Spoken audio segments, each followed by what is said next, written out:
Bienvenidos a su podcast literario Tinta Nocturna. Yo soy Bruno, el Abnormal Reader, literato, poeta, guionista y booktuber de vieja guardia. Siempre he creído que los libros son los mejores compañeros cuando el sol está por ocultarse, y todos sabemos que cualquier cosa puede suceder después de apagar las luces. Iniciamos esta sesión que se centrará en las lecturas que hemos realizado durante nuestras vacaciones. Para dar un poco el ejemplo, yo traje mi libro, que es Babel de R.F. Kuang, el cual me gustó mucho porque toca un poco temas sobre traducción literaria, un poco sobre la traición que se ejerce a la obra original cuando se traduce, y sobre todo la labor que se necesita hacer cuando te intentas emplear en la traducción literaria. Pero antes de comenzar nuestra sesión tenemos que hablar de dos temas importantes. La primera es por qué atrasamos una semana nuestra reunión, y tuvo que ver en específico con algo que le sucedió a las chicas. Victoria me hizo llegar, a saber cómo, una nota debajo de la puerta de mi cuarto, en donde nos explicaba un poco cómo las chicas ya estaban preparadas para nuestra reunión de la semana pasada. Por eso es que nosotros llegamos y no aparecieron, y decidimos reinstaurarla o reagendarla para la siguiente semana. Y sucede que la maestra Isabela, que es la nueva maestra de química de este año, por alguna razón estaba cortando, no sé, ellas tendrán que contarlo un poco mejor, pero de forma muy misteriosa, orquídeas durante la noche. Algo sumamente extraño y que en definitiva no sucedía. Espero que esto no levante ningún tipo de alarma respecto a nuestras reuniones nocturnas. Y pues, bueno, lo siguiente es que durante la semana el maestro Keating nos dijo que las primeras clases de literatura van a centrarse justo en lo que vamos a hacer nosotros hoy, que es compartir lo que leímos en vacaciones. Por ende, estas dos siguientes reuniones, esta y la siguiente, nos servirán para poder hacer una mejor participación durante las clases del maestro Keating. Y sobre todo, intentemos nosotros enseñar a los nuevos ingresos, a todos los nuevos que están llegando a nuestra reunión de Tinta Nocturna, a cómo argumentar mejor sobre estas obras, y cómo argumentar mejor qué es lo que nos gusta de los libros, ¿no? Sobre todo porque sí vamos a tener que entregar un ensayo en un mes para la clase del maestro Keating. Y bueno, en mi caso yo voy a empezar hablando de Babel. A modo de generalidades les puedo decir que es autora R.F. Kuang, que en México al menos está publicado por el sello editorial Hydra, de cuyo grupo editorial desconozco, y son 700 páginas. Mide 700 páginas en México. Sin embargo, en mi caso, que es esta versión que estamos viendo, es del sello editorial Harper Voyage, que es como la versión de fantasía del grupo editorial HarperCollins, que es una edición en inglés y tiene 545 páginas. A modo de sinopsis voy a empezar diciendo que esta historia se desarrolla en el siglo XIX, o sea, por los inicios de los 1800 en Inglaterra, ¿no? Y rápidamente te das cuenta por el contexto que te da este libro que tres cosas muy importantes están pasando en este momento histórico y que aparentemente están conectadas. Uno es la revolución industrial, dos es la guerra del opio, que está por empezar en China, y tres, este gran planteamiento que se hace el libro, que es la magia de la plata, que son propiamente dispositivos capaces de optimizar el funcionamiento de inventos humanos o de modificar ligeramente la materia para conseguir mejores resultados, ¿no? Por ejemplo, en algunos alimentos o frutas conseguirás mejores sabores, o en general lo que busca hacer este tipo de inventos o esta suerte de alquimia es hacer la vida un poco más fácil. Y bajo este contexto conocemos al personaje principal, que es Robin Swift, que es un joven de China, un niño que es rescatado en una casa de adopción, si no me equivoco, en China, donde estuvo a punto de morir, y tras ser llevado a Inglaterra e instruido para ser un nuevo traductor, ingresará en Babel, que es este colegio medio ficticio de traducción de Oxford que está encargado de producir las barras de plata.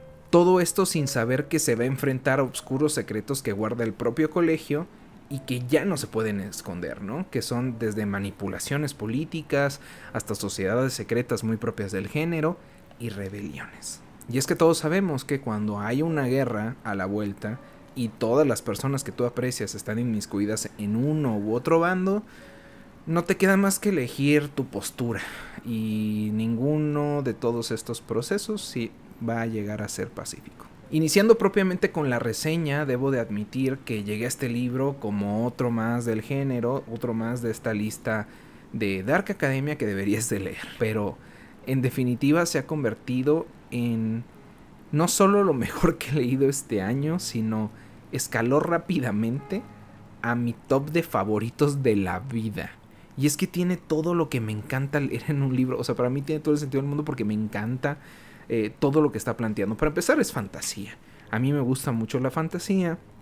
Tiene una increíble concepción respecto a la labor del traductor, respecto a la lingüística y a la literatura y a las lenguas y a la filología, que me fascina.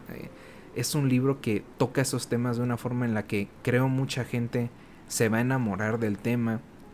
Tiene una crítica política muy interesante, tiene sociedades secretas que les digo que es muy propia del género, bibliotecas inmensas y con un ambiente muy académico inmersivo, pero también como contexto y ambiente muy british. O sea, todo en este libro es lo que me gusta leer, todo concentrado en una sola novela, y se me hace increíble que eso haya sucedido. Sigo sin creer que todo esto puede estar dentro del libro de Babel de R.F. Kuang, que de hecho ya era una bestseller y yo no sabía.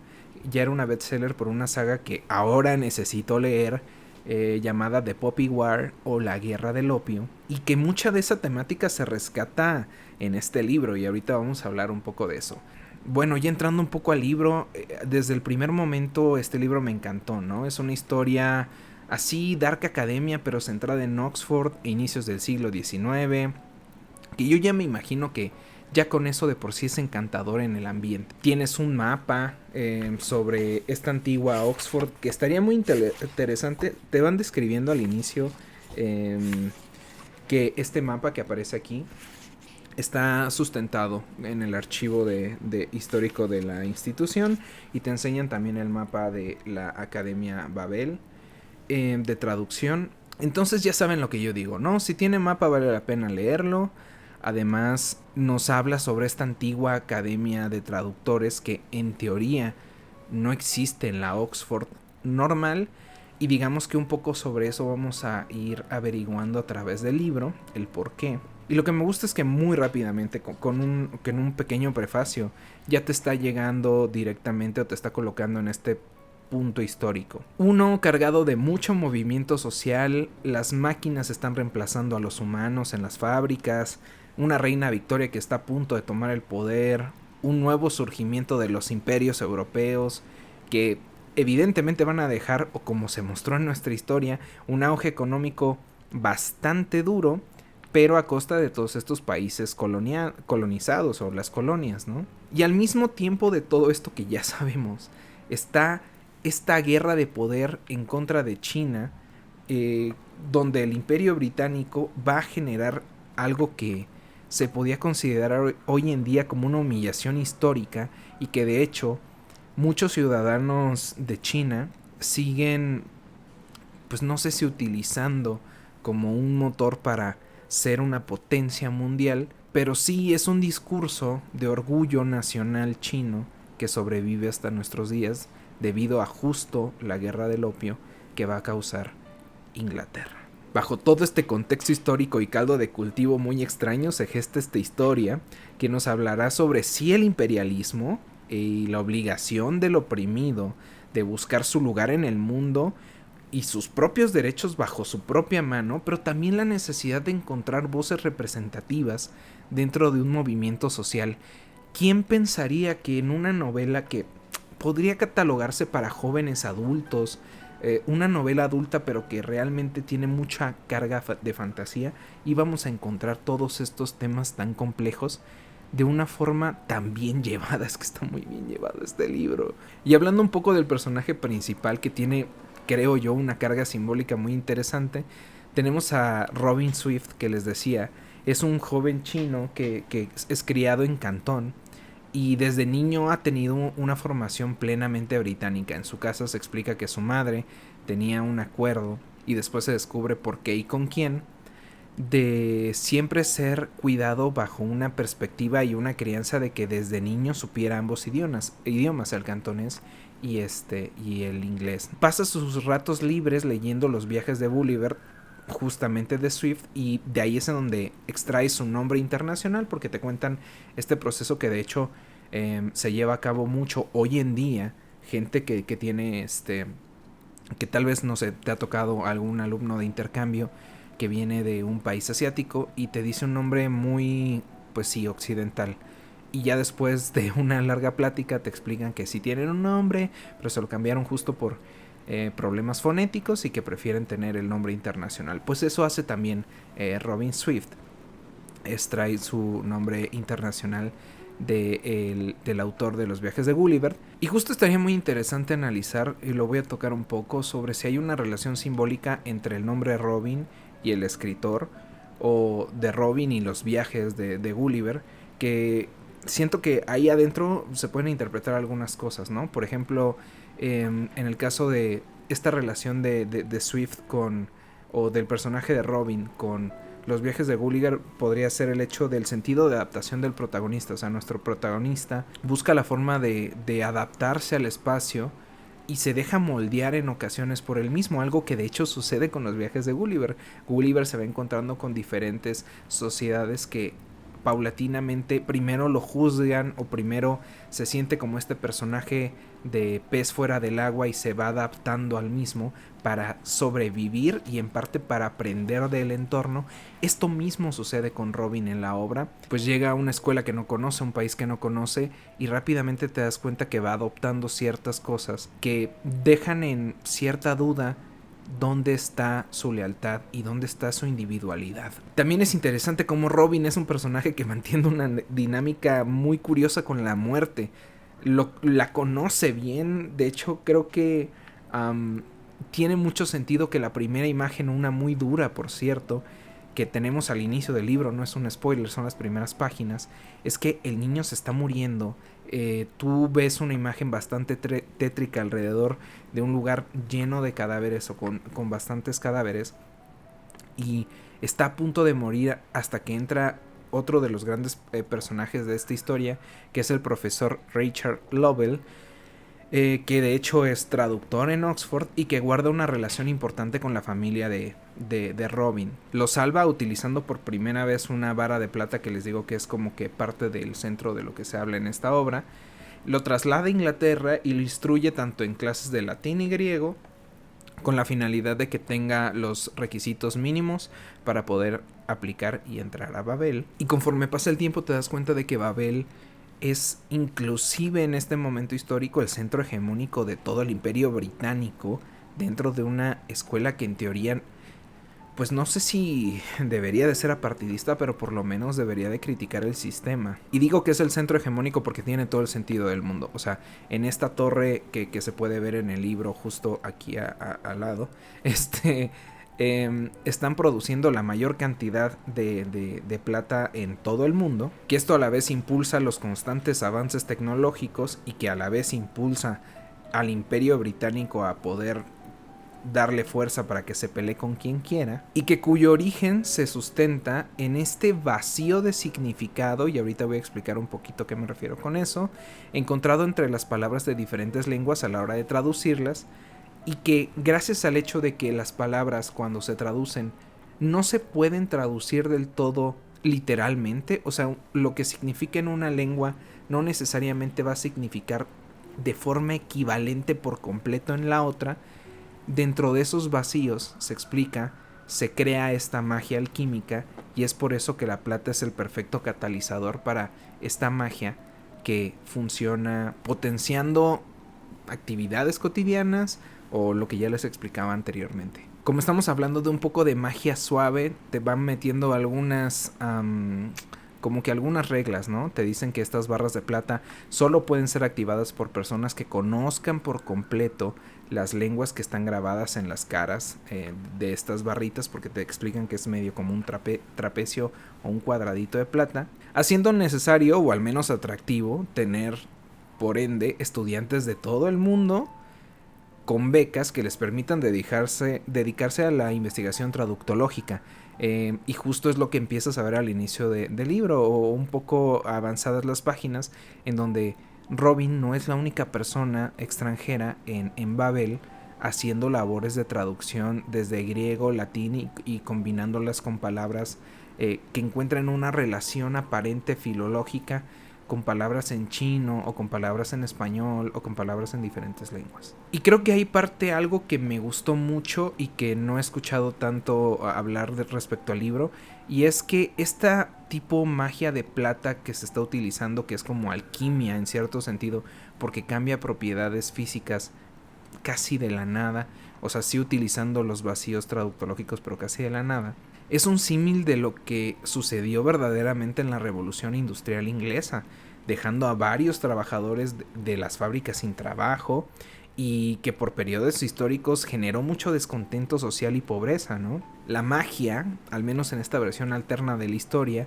también sirve como una forma de poder, no solo para hacer que los ricos, quienes pagan estas barras, su producción, sus costosos mantenimientos, se sigan haciendo más ricos, sino para que un sistema de avance tecnológico genere una presión política a nivel mundial, cosa que sucedió con Inglaterra. O sea, Inglaterra en el siglo XIX era imparable, imparable en el sentido de tenemos estas grandes casas victorianas y tenemos estas grandes obras de literatura que hablan de opulencia y de gente que casi podía vivir sin trabajar, gracias al hecho de que la mayoría de los ingresos venían de sus colonias en la India, en sus tratos comerciales, entre comillas, con China, entre sus colonias que también tenían en África y la pseudo, no esclavitud.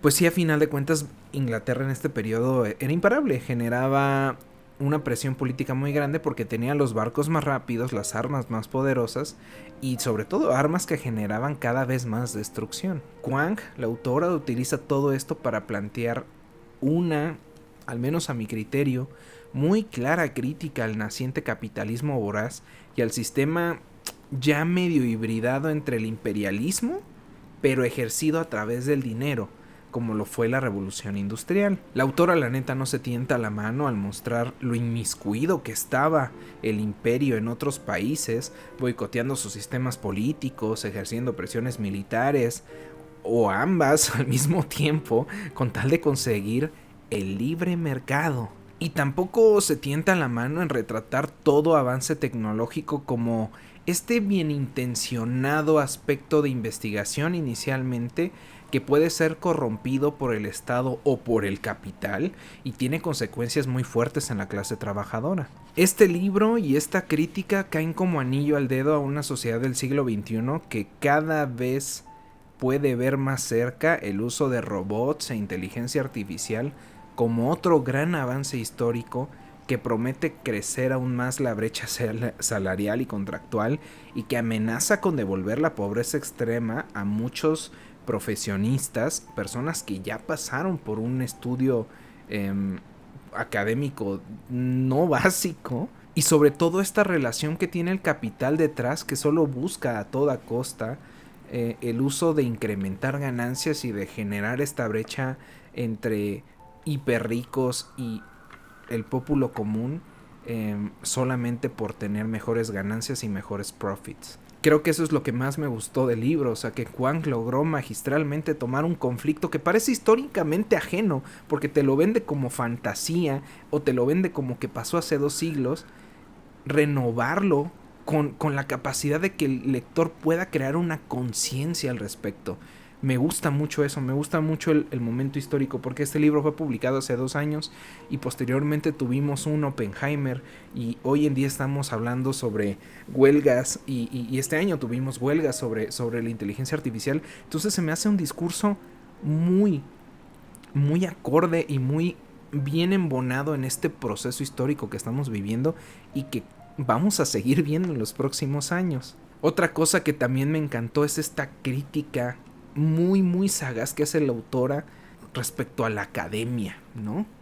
Y su papel o su no papel en las revoluciones y los cambios sociales y políticos y económicos. Nos muestra un poco este momento en el que el pueblo busca líderes, personas que conozcan, que sepan, que logren encaminar a la población con base en los conocimientos que tiene, con base en lo que ha estudiado, para buscar un cambio a mejor, para que el pueblo consiga, déjate tú beneficios, una estabilidad, un cambio verdadero, y buscan en la academia gente que tiene herramientas, que puede encontrar las mejores soluciones, que son matemáticos, físicos, lo que sea, ¿no? Y que pueden tener las mejores soluciones, y cómo esta misma academia se hace de la vista gorda con tal de seguir con los privilegios que tiene, muchos o pocos, y con tal de, y como lo dice textualmente el libro, ¿no? Seguir teniendo una taza de té todas las tardes. Creo que el discurso de Kwang es buenísimo, o sea, es un llamado a la acción no solo del pueblo, sino también un llamado a la acción a la academia, y una redimensionalización, si existe esa palabra, de cuáles son los papeles de estas personalidades en las revoluciones sociales y en los cambios económicos, políticos, etcétera. Pero bueno, me desvío un poco, así que volviendo a Robin, este chico entra a la academia, empieza a conectar con personajes que son considerados como minorías en Inglaterra. Me refiero, por ejemplo, a Rami, que es un joven de la India y que tiene una característica muy particular, ¿no? Encuentra cierto placer en la deformación de su origen, y también encuentra también en esta deformación una forma de dignificar su posición en la escuela.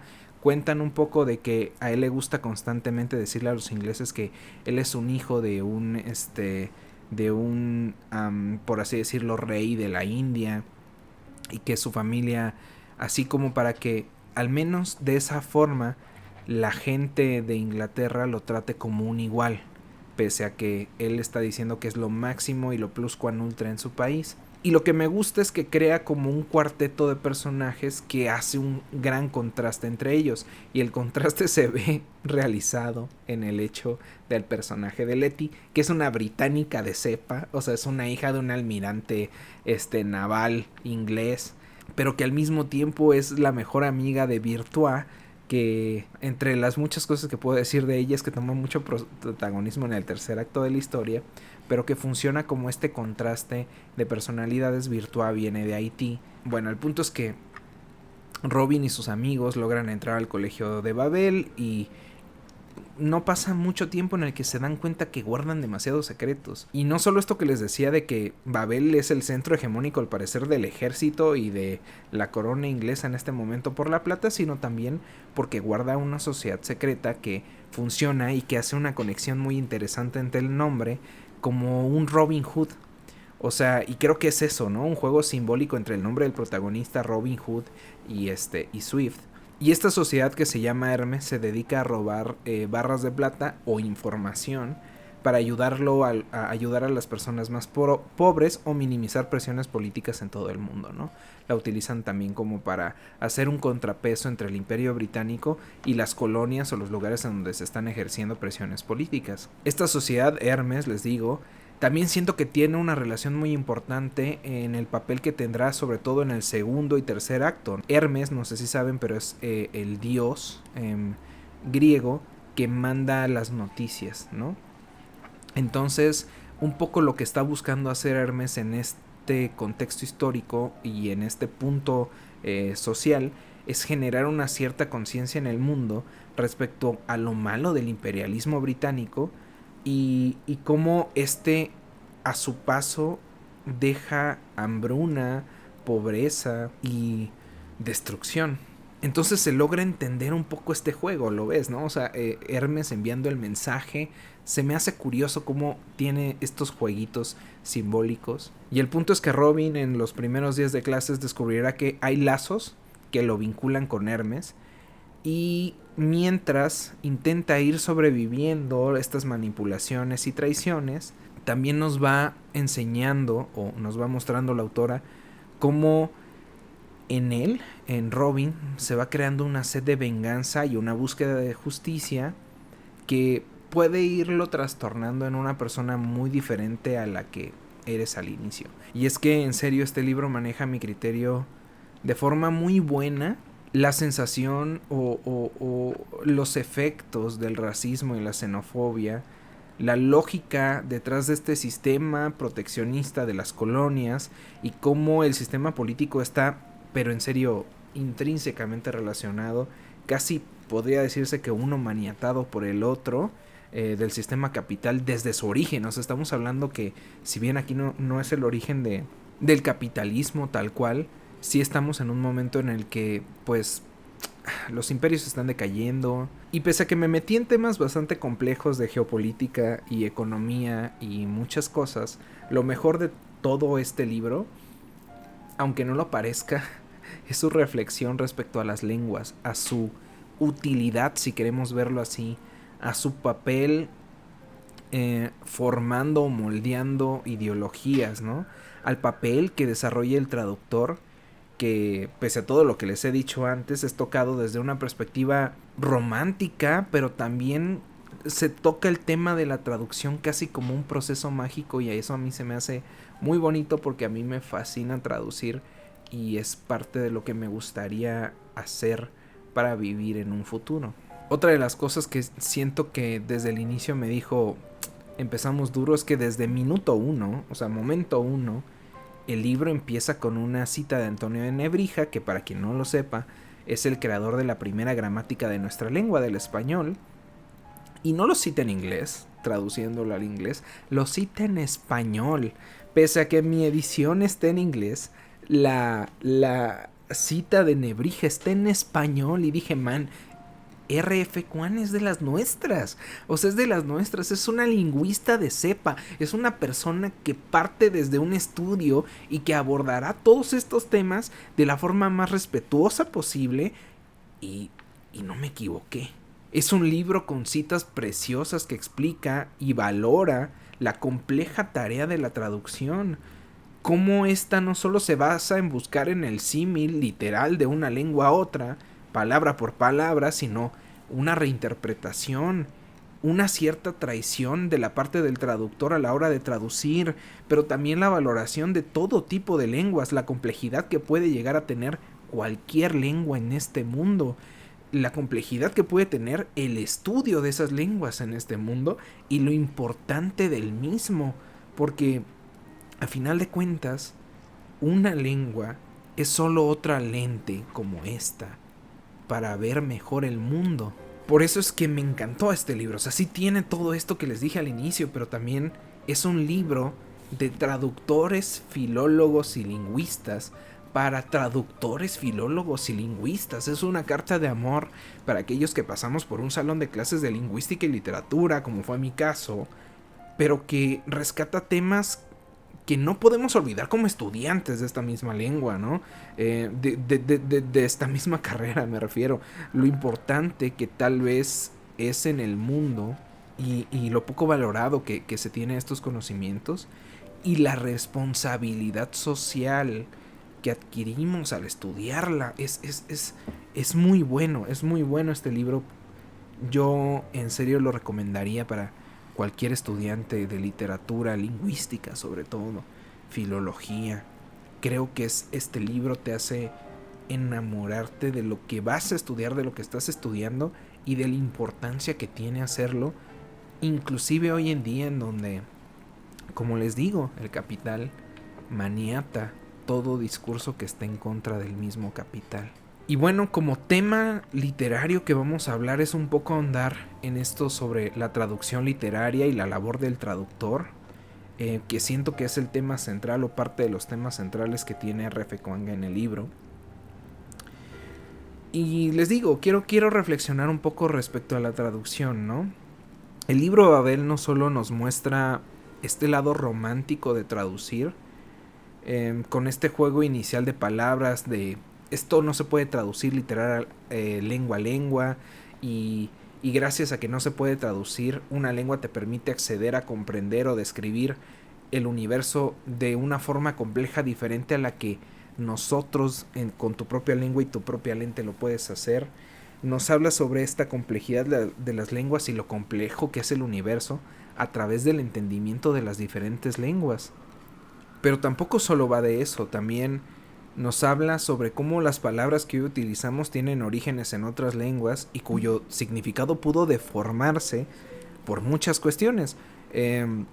Vaya, esto se ve en clases de lingüística e historia de la lengua, pero es muy interesante que estos temas que yo vi en mi carrera son abordados de una forma mucho más bonita y entendible y fácil de llevar al público, tocándolas desde, no sé, una obra literaria. Y creo que parte de las preguntas que te pueden surgir cuando estás leyendo este libro es, entonces es posible hacer una traducción exacta, o sea, es posible tener una traducción perfecta, si así lo queremos manejar. Lo interesante es que ese es un tema que se aborda justo en una clase dentro del Colegio de Babel, dentro de este libro. Se aborda sobre cómo es que un texto traducido converge con una ideología ponderante, ¿no? Por ejemplo, cómo es que un texto traducido también habla mucho de la época en la que fue traducido, o de los juicios y valores, o inclusive de la forma de hablar del propio traductor. Lo interesante es que este maestro de esta clase de traducción en Babel, en este colegio ficticio, hace referencia a traductores donde, no sé, hay traducciones de la Grecia antigua que los personajes tal parece que hablan un perfecto inglés y que casi casi les falta pedir su té a las 5 de la tarde, cuando pues a final de cuentas los griegos estaban por completo lejos a tener unos modales y unos ademanes y unas costumbres refinadas como las que se tradujeron en ese periodo. Y es que, en serio, o sea, toda traducción va a sugerir un cierto nivel de dislocación entre cada una de las lenguas, puesto que es imposible, ahora imagínense en la poesía, hacer traducciones completamente fieles al contexto en el que se originó la obra. Es muy difícil porque no estás ahí.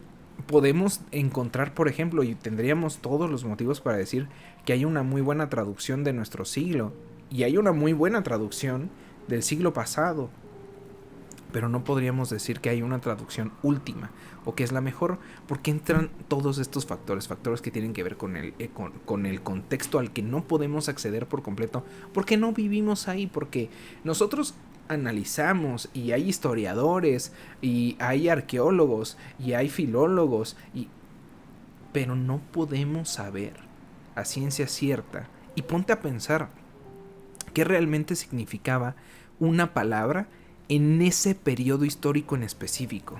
Y es eso, o sea, existen cosas que pueden investigarse, ¿no? Pero que al mismo tiempo otras cosas se pueden estar escapando frente a nuestros ojos. Por ejemplo, esto que les decía, ¿qué significa una palabra en un momento histórico en específico en contraposición a lo que significa ahora? O sea, porque no estoy hablando ni siquiera de que sea otra lengua. Pensemos en una palabra que antes tenía un significado y qué significado tiene ahora. Y para ejemplificarlo te voy a poner algo muy puntual. Yo hoy en día tengo 29 años. Y han pasado unos 36 o 37 años desde que mi madre pisaba o cursaba su secundaria preparatoria. En su época, decir la palabra güey, pese a ser una expresión más o menos común entre las personas de su edad en ese momento, era considerado por sus maestros, adultos, sus padres, inclusive mis abuelos, como una ofensa o una vulgaridad. Y si bien podríamos decir que güey hoy en día sigue teniendo una cierta carga negativa, en definitiva ya no ofende a nadie. O sea, tú le puedes decir casi a cualquier persona en la calle güey, y sobre todo le dices güey a tus amigos y lo usas como una muletilla en una conversación, inclusive como una palabra de uso inconsciente. Entonces el güey dejó de ser algo vulgar y casi ofensivo para convertirse en algo sumamente común, coloquial, y que podría reflejar inclusive hasta la cercanía que tienes con la persona con la que hablas. O sea, tal vez algunas personas sí determinan hoy en día que güey no puede ser cualquier persona, solo tus compas, ¿no? Y para que entendamos el nivel de dislocación que puede tener el significado de una palabra o el peso que puede tener una palabra con pocos años de diferencia o con 30 años de diferencia, es que mi mamá hablando conmigo me ha dicho güey a mí y viceversa. O sea, yo le he dicho güey a mi mamá cuando si mi mamá le decía güey a mi abuela probablemente hubiera perdido un diente en el proceso. Entonces con este breve ejemplo podemos plantear que al haber cientos de palabras que cambian constantemente, que se usan más o se usan menos, o peor aún, que solo un cierto grupo social en un cierto periodo en específico utiliza, hace que ese significado en concreto para ellos no sea el mismo que para otros. Pensémoslo un poco, y este ejemplo ya es muy internacional, pero como el fetch. Algunas personas de mi generación, ¿no? Que vieron Chicas Pesadas, pues saben qué es fetch, o pueden entender circunstancialmente al ver lo que es fetch, y podríamos utilizarlo en una conversación cotidiana. Pero tal vez personas mucho más jóvenes que yo, o más grandes que yo, no sepan a qué me refiero. Entonces, si consideramos que estas cosas, estas palabras que cambian de significado o de peso o de relevancia, dependiendo de dónde gires, qué tipo de gente que te juntes y así, podemos decir que es casi imposible hacer una labor de traducción fiel, ¿no? Y más allá de eso, o sea que la labor del traductor no solo está rayando con la de un historiador al mismo tiempo, sino también que debe de entender qué está sucediendo en la obra en sus diferentes niveles simbólicos. O sea, porque no solo estamos hablando de, bueno, tradúceme literalmente, sino en teoría un buen traductor, un traductor de verdad, no una persona que hace traducciones, un traductor de verdad debe de entender qué es lo que está sucediendo en la obra en casi todo momento para saber qué es lo que se puede o no hacer. Entender cuál es el origen del escritor, cuáles pudieron ser sus inspiraciones, cuál es su contexto social al crecer, el contexto de cuándo escribió esa obra, qué símbolos utiliza, por qué decide emplear cierta expresión o por qué esa palabra en ese momento. Todo eso para poder llegar a reflejar de la mejor manera posible lo que este autor quisiera decir de su obra, pero actualmente en esta lengua. O, no sé, intentar hacer una versión de una obra más actualizada de esto. O, no sé, todo es cosa de contexto y lengua y es sumamente complejo. Y a lo que quiero llegar con todo esto, y este capítulo tal parece que va a ser larguísimo, es que esta tarea del traductor no debe de tomarse a la ligera, sino hacerse con la delicadeza que merece. Esto porque, de no hacerse bien, no solo se pervierte la intención del autor, sino unas malas traducciones pueden destruir por completo el significado de una obra. Y esto lo hablé hace poco con una persona con la que tomé un café, ¿no? Ya empezamos a hablar como de literatura y de traducción, y terminamos cayendo en que la mayoría de las personas leen El Cuervo de Edgar Allan Poe en una versión, no voy a decir mala, porque tiene valores diferentes, pero lee El Cuervo de Edgar Allan Poe como un cuento, y todo el mundo piensa que es un cuento, al menos en México, o al menos en Latinoamérica, porque tenemos como referente la traducción del autor de Rayuela, y que hace un caso, o sea, siento que hace una adaptación traducida del Cuervo de Edgar Allan Poe muy buena, pero no una traducción, porque originalmente El Cuervo era un poema. Ahí es en donde digo que se valoriza esta tarea, y ahí es en donde se muestra realmente donde la labor del traductor constantemente oscila entre ser historiador, pero ser artista, porque en cierto sentido traducir es reescribir la obra, entonces tienes que saber cómo escribir una obra, pero también a la vez eres un medium entre esa realidad que vivió el autor y ese momento histórico, y la realidad meta a la que vas a traducir, que es la actual, al público al que vas. Y por eso es que Babel en serio plantea una imagen que para mí está cargada de mucha fuerza. El proceso de traducción ocurre, sí, genuinamente en el proceso de traducción ocurre un cierto tipo de magia. Pues dentro de cada vacío entre palabras, oraciones, versos, se encierra la complejidad de comunicación de una lengua, y al mismo tiempo en la labor de traducción se encierra un mundo de decisiones que no solo va a mostrar la realidad del autor en el momento en el que escribió la obra, sino también la realidad de este futuro lector, y también la realidad del traductor mismo cuando tradujo esta obra, como un cierto tipo de cierre, porque siento que esto simplemente fue hablar y abrir muchas líneas de diálogo que tal vez no logré cerrar. A lo que yo voy con todo esto es que un buen traductor, uno muy muy muy bueno, no debe de notarse. al mismo tiempo, al no hacerlo, al saber que no está ahí y que sabes que hizo una buena traducción, un otro traductor o una persona que entienda sobre traducción puede rastrear qué decisiones tomó y qué parte de él dejó en ese texto. Por eso la traducción literaria es tan necesaria, pero a la vez tan controvertida. Porque traducir es permitir que otra realidad sea expuesta en un término que tú puedas comprender para intentar emular filtros o versiones de ese mundo hacia este mundo por las cuales no podríamos acceder. Porque traducir es democratizar muchas versiones del mundo. Es transportar, sí, pero a la vez es reinterpretar. Porque siempre hay una cierta magia en encontrar todo aquello que se queda en el camino cuando mueven un concepto de un lugar a otro. Es así como Babel, a mi criterio, si es que logré cerrarlo de alguna forma, resignifica el trabajo del traductor. El traductor sí es un alquimista que busca crear un nuevo elemento con todas estas piezas de texto que te estoy diciendo y que ya estaban ahí, o sea, ya venían en el texto, pero a la vez como una pieza clave del mundo literario que es capaz de crear y rearmar y destruir. O sea, el traductor es capaz de crear, rearmar y destruir. El traductor es este ser en las sombras que buscará no hacerse notar, pero que se marcará mucho su falta cuando alguien menos capaz haga su trabajo. Y bueno, creo que me dejé llevar un poco, pero la verdad es un tema que me apasiona mucho. La traducción, les digo, es algo a lo que me gustaría acceder o a lo que me gustaría dedicarme en mi vida en general. Y el hecho de que una persona escriba un libro en el que, no de forma directa, pero sí planteando ciertas complejidades y sí planteando ciertas cuestiones ficcionales, revalorice y resignifique lo que es ser un traductor, bah, me tocó el corazón. Es un libro que inmediatamente, o sea, Babel, en serio, es un libro que tuvo 5 estrellas en mi Goodreads. Es el mejor, estoy seguro, todavía faltan algunos meses, pero estoy seguro que es el mejor libro que voy a leer este año.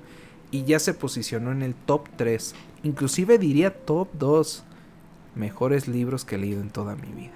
Y bueno, cerrando un momento así pequeño, el ambiente literario, hoy voy a hablar sobre mi recomendación para ver. Ya sea esta sección de recomendaciones es de película o serie que deberías de ver y que siento que deberías de ver. Y que casi siempre va a estar como que basada o ambientada en un libro, o es una adaptación o lo que sea. Y en este caso voy a hablar de Crowded Room, que puedes ver a través de Apple TV Plus, y que está basado en el libro The Minds of Billy Milligan de Daniel Keyes, o Keyes, no sé cómo se diga. Se me hizo una serie impresionante. El libro propiamente rescata la historia o el momento en el que por primera vez en la historia se absuelve de un cargo en específico a una persona porque tiene personalidades múltiples, ¿no? Esta serie, voy a intentar hablar rápida de él, habla sobre Billy, que es un niño que desde pequeño fue maltratado, que tiene una vida en donde toda la gente lo mira raro y no entiendes muy bien por qué. Conforme va creciendo te vas dando cuenta de cómo tanto la sociedad como su propia mente lo llevaron a un punto casi irreconocible, ¿no? La actuación y el guión de esta serie es otra cosa, genuinamente es otra cosa. Yo no es por nada, pero en esta serie actúa Tom Holland, que es el chico que ahorita, el actor que ahorita está dando vida a Spider-Man y que tal parece que va a seguir dando vida a Spider-Man. Y no es por nada, pero yo no siento que él fuera un gran actor. O sea, es como un Tom Cruise. O sea, tú dices, güey, Tom Cruise hace las cosas bien, es un gran actor, pero estamos de acuerdo que nunca va a ganar un Oscar. Pues gracias a esta serie me cayó pero horrible el hocico. O sea, este vato actúa wow. Todas, o sea, ya entiendo porque hay mucha gente del sector de cine que dice que todos los grandes actores deberían de tener al menos en algún momento el papel de algún asesino de una persona loca, una persona inestable mentalmente. Porque vaya actuación y vaya guión que se echó esta serie. O sea, está muy bien desarrollada, es adictiva, te hace replantearte mucho sobre las enfermedades mentales, también sobre la labor de los padres en la crianza, lo mucho que puede afectar una mala o inclusive violenta en muchos sentidos, para no entrar en detalles, crianza de los niños. Crowded Room me hizo pensarlo mucho lo difícil que puede ser darte cuenta sobre ti mismo y tus deficiencias mentales o tus problemas mentales, sobre cómo realmente no tienes las herramientas para detectarlas tú mismo y necesitas de alguien más. ¿Qué serie? O sea, la neta es que serie. Es un thriller muy, muy, muy bueno. En buena onda, yo me senté a las 9 en el aula de medios de nuestra academia a ver esta serie y no me despegué hasta las 3 de la mañana. O sea, al día siguiente me estaba muriendo de sueño, pero valió muchísimo la pena, muchísimo la pena. Recomendadísima porque hay actuaciones increíbles. La trama se va desenvolviendo de una forma muy, muy interesante. Tiene actores muy buenos detrás, porque no solo está Tom Holland, también está Amanda Seyfried, que se me hace una gran actriz. Entonces, recomendadísima. Y bueno, es momento de entrar a nuestra sección de buzón y hemeroteca. Vamos a empezar a hurgar en esos buzones y hemerotecas que tenemos en la biblioteca. Y vamos a hablar de la primera noticia literaria que nos han llegado, que es que el actor y director Chris Pine, que podemos conocer tal vez por la saga de Star Trek, ha debutado en la literatura infantil con un libro llamado Cuando el perro Dix conoció a la ardilla Surls, un breve cuento sobre una cola corta. La obra narra la historia de un perro y una ardilla que, pese a sus diferencias, descubren puntos en común. Y pues en una entrevista que le hicieron, Pine busca transmitir, o dice que busca transmitir, un mensaje de compasión y aceptación de las personas, ¿no? Comenta un poco también en esta entrevista que se inspiró mucho durante la pandemia, que sentía que quería pues decir algo más allá de la actuación, de lo que la actuación le permite. Se me hace muy interesante el hecho, casi siempre vemos como que obras de actores tanto grandes como jóvenes con biografías, con memoriales, sí, con algunas novelas, no estoy diciendo que no sea el caso, pero en definitiva es poco común que un actor se anime a hacer un libro para niños, y se me hace una labor loable, pero a la vez muy tierna y muy bonita. Entonces se me hace muy interesante. Ahí está el título: Cuando el perro Dix conoció a la ardilla Surls, un breve cuento sobre una cola corta. No sé si ya esté traducido al español, pero si me entero, pues les digo. Y la noticia de hace un par de semanas, pues es que la escritora surcoreana Han Kang ha sido galardonada con el Premio Nobel de Literatura 2024. Lo más interesante de esto es que, como todos los años, fue una sorpresa. Creo que no había habido una sorpresa. Bueno, siempre es una sorpresa, porque lo interesante de los Nobels es que no sabes muy bien, al menos el de literatura, los propuestos, ¿no? O los que están en la terna, por así llamarlo. Fue una sorpresa para muchas personas. Según entiendo por lo que he visto, Han Kang en este lado del mundo no es tan conocida, pero literalmente está revolucionando la literatura coreana. La Academia Sueca destacó que tiene una intensa prosa poetizada, que pues, sobre todo en su estilo aborda traumas históricos y sobre todo la fragilidad sobre la vida humana. Tiene un poco de sentido por el relajo de la edad que tiene y de que probablemente vivió los estragos de este conflicto constante con el vecino del norte. Han, famosa por su novela La Vegetariana, es la primera mujer asiática en recibir este prestigioso premio y la tercera autora surcoreana en lograrlo. Lo interesante ahora será pues leer un poco a premios Nobel. La verdad no tengo tanta costumbre de leer a premios Nobel, y siento que es algo que se me demanda en cierto aspecto, y sí me gustaría, la verdad, pero nunca lo he hecho. O sea, no lo he hecho tanto. Creo que el único más o menos premio Nobel que me ha tocado leer, aparte de Octavio Paz, es al escritor sudafricano J.M. Coetzee, que escribe thriller, pero también le mete mucho de cuestiones sociales de Sudáfrica. En definitiva, tengo ganas de leer La Vegetariana, me llama la atención el título, pero también este relajo de cómo es que ella presenta esa prosa poetizada, me late. Y creo que la noticia que más me emociona a mí, al menos en este momento, es los nuevos Kindle. Amazon ha renovado su serie de Kindles en este 2024. Para mi criterio, el que más destaca, habrá gente que se emocione más por alguno que por otro, pero para mí el que más destaca es el nuevo Kindle Color Soft Signature, que es capaz de mostrar colores en la pantalla con tinta electrónica. Ya sé que ya existían lectores electrónicos a color, pero me emociona que ya Kindle por fin se suba al tren. Y pues yo la verdad estoy esperando a poderlo comprar. También se han actualizado la versión básica y la versión de Paperwhite. Ya se hicieron con más memoria y sobre todo le metieron mucha ganita a la rapidez. O sea, ahorita ya se refresca mucho más rápido el Kindle. Tuve la oportunidad de ver algunos videos al respecto.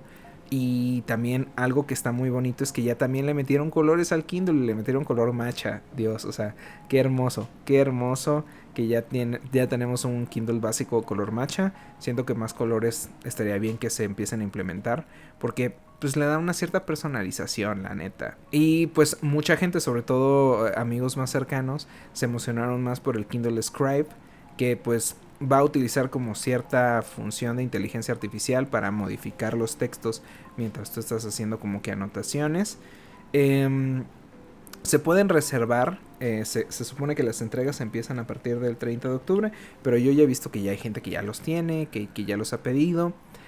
Yo lo único que sé es que quiero mi Kindle de colores, o sea, pero no de color, o sea, sino el Kindle con pantalla de color. Yo lo necesito en mi vida. Y la noticia que les puedo decir es que Amazon nos invitó, en parte por medida del trabajo que tengo, en noviembre, o sea, en un par de semanas, en una semana y media, a una presentación de nuevos dispositivos donde van a estar todos estos dispositivos de Amazon. Ahí les voy a poder grabar algunas cositas. No sé si se traigan también el de color y el Scribe, porque esos todavía no los puedes conseguir en México. Al menos en la página de Amazon no me aparecen. Pero yo los voy a mantener informados y videíto van a tener en este canal. Y bueno, hurgando en las hemerotecas, hemos encontrado diferentes novedades. En este caso vamos a empezar con las novedades de Editorial Planeta. Y el primero del que vamos a hablar es El misterioso caso del impostor del Titanic, de Carmen Posadas, que es una novela de misterio y suspenso ambientada en Madrid a principios del siglo XX. Y la contraportada nos explica que la historia comienza en 1912, cuando una adinerada viuda de Peñasco intuye que algo ha sucedido a su hijo y a su nuera, y quiere, los cuales estaban viajando en el Titanic, ¿no? Entonces lamentablemente recibe la devastadora noticia de que su hijo ha muerto en el naufragio, pero curiosamente su nuera sobrevive. Entonces hay algo ahí que no cuadra, y me llama mucho la atención justo ver qué es exactamente eso que no cuadra. Se van a ir dando cuenta con el tiempo que me gustan mucho los libros que entrelazan los hechos históricos con la ficción, y este relajo de retomar un poco el tema del hundimiento del Titanic, pero a la vez llenarlo con intriga detectivesca llena de giros inesperados. Uf, no, la verdad me llama mucho la atención. Y lo interesante es que tiene un cierto parecido con un libro que ya reseñamos en este canal, porque inclusive mete a personajes históricos, ¿no? Como Emilia Pardo Bazán, una gran escritora española, y esto le da un cierto capa de realismo y profundidad a una obra que es la perfecta conjunción entre ficción histórica y novela negra. Así que necesito leer este libro. El segundo que me llama la atención, aunque no sé si está nuevo, según yo sí, porque me apareció en la sección de novedades, es El Club de las Pintoras de Alison Rickman, MJ Rose y Sofía Lundberg, que es una novela histórica también, que transporta a los lectores también al siglo XX en cuanto al arte, ¿no? En específico, en este caso, como se ve en el título, es más del lado de las pintoras, de una sociedad y sobre todo un área artística dominada por hombres y donde las mujeres estaban luchando cada vez más por tener su propio espacio expresivo, junto con otras artistas que se llaman Ana, Cornelia, Sigrid y Matilda. Formarán un grupo llamado Las Cinco y se van a reunir cada viernes constantemente, un poco como este grupo que tenemos nosotros, para apoyarse no solo artísticamente sino emocionalmente y buscar una inspiración, realizando sesiones espiritistas inclusive, para expandir sus niveles de creatividad y todo lo que quieren expresar. Lo interesante es que no solo nos plantean esta narrativa, sino cómo siglos después se realiza una presentación, o mejor dicho, se exponen todas las obras de estas 5 misteriosas artistas y se empiezan a revelar secretos sobre cómo es que se lograron financiar todas estas obras. La neta, siento que van contando como que, o al menos eso se infiere, se van contando como que las historias de las 5 pintoras por separado y aparte la versión a futuro. Entonces me llama mucho la atención este juego histórico y pues a ver qué sucede. Algo que me sorprendió mucho, pero para bien, fue que Tusquets, que es una editorial que también tiene su cierto sello de calidad, un poco como Alfaguara, al menos en mi caso yo la tengo con esa apreciación, saca unas nuevas ediciones de José Emilio Pacheco que van desde La batalla en los desiertos hasta una recopilación de poemarios. La verdad yo creo que vale mucho la pena estas ediciones, me gustan porque tienen de que sus portadas un poco más sobrias, blanco y negro o con colores de poco contraste, y pues a Pacheco hay que leerlo, o sea, a Pacheco tenemos que leerlo siempre. Entonces vale la pena acercarse si todavía no has leído, sobre todo Las batallas en el desierto. Pero ahora vamos a pasar con la sección de Penguin Random House. Y tenemos Hacia el pantano de Gerardo Laveaga. Es Alfaguara, lo que les digo, sello de calidad. Aquí nos habla sobre un enfoque. Me llama mucho la atención este libro porque es un poco algo que yo quiero hacer en una de las obras que estoy planteando. Y es que la historia se centra en Arturo Pereda, un magistrado mexicano que ya se jubiló y que en este momento de su vida se siente ahogado porque está inactivo, porque está viendo muchos cambios sociales en su país, y acepta la invitación de la presidenta de la República, para convertirse en el nuevo fiscal general. Al inicio Pereda ve esto como pues la oportunidad de volver a trabajar, de reivindicar su carrera, pero a la vez se está enfrentando a la cruda realidad del poder, ya que le empiezan a asignar tareas bastante turbias, empieza a tener que perseguir empresarios y políticos incómodos, enemigos del régimen que hay en ese momento, y la trama lo pone siempre en una encrucijada moral donde tiene que decidir si va a seguir siendo fiel a sus principios o si se someterá a los intereses del grupo político que lo ha rescatado y que lo ha movido al puesto que tiene, ¿no? Lo interesante es que se van como que planteando personajes clave que van interactuando en la vida de Arturo, perdón, y Rodrigo, que es un profesor de derecho, que está atrapado en un romance peligroso con una normalista. Está buscando como que justicia social, ¿no? Y lo que hace justo esto es que vemos también la relación entre la clase jurídica mexicana y todos los que están impulsados, ¿no? Por esta sed de poder y de avaricia. Un poco como, no sé, este libro está en un timing muy interesante sobre lo que está sucediendo en las cosas del país. Entonces es un libro que nos va a hablar sobre corrupción, que nos va a hablar sobre el poder, sobre cómo se desarrolla también o qué tanto poder tienen estas personalidades y estos magistrados, cómo es lidiar con la presión política, cómo es lidiar con la presión de ver favores cuando ya estás en el poder. Se me hace un enfoque interesante, no sé, siento que ya estoy teniendo gustos de señor, ¿no? O sea, ya hay cosas que me llaman la atención simplemente porque digo, güey, nunca he leído nada de esto y ya me siento señor. Este es un libro para señor, este es un libro para leerlo con un puro y con probablemente una copa o dos de vino en la mano al mismo tiempo. Entonces yo ya me dejé ir, yo ya sé quién soy yo, me llamó la atención este libro y yo lo. Y bueno, antes de terminar con esta reunión que ya estamos a punto de acabar, o al menos eso creo, vamos a hablar, ya que tomamos un poco sobre Pacheco hace un ratito, sobre José Emilio Pacheco, Les voy a presentar un poema que me gusta mucho de Pacheco, que se llama Presencia.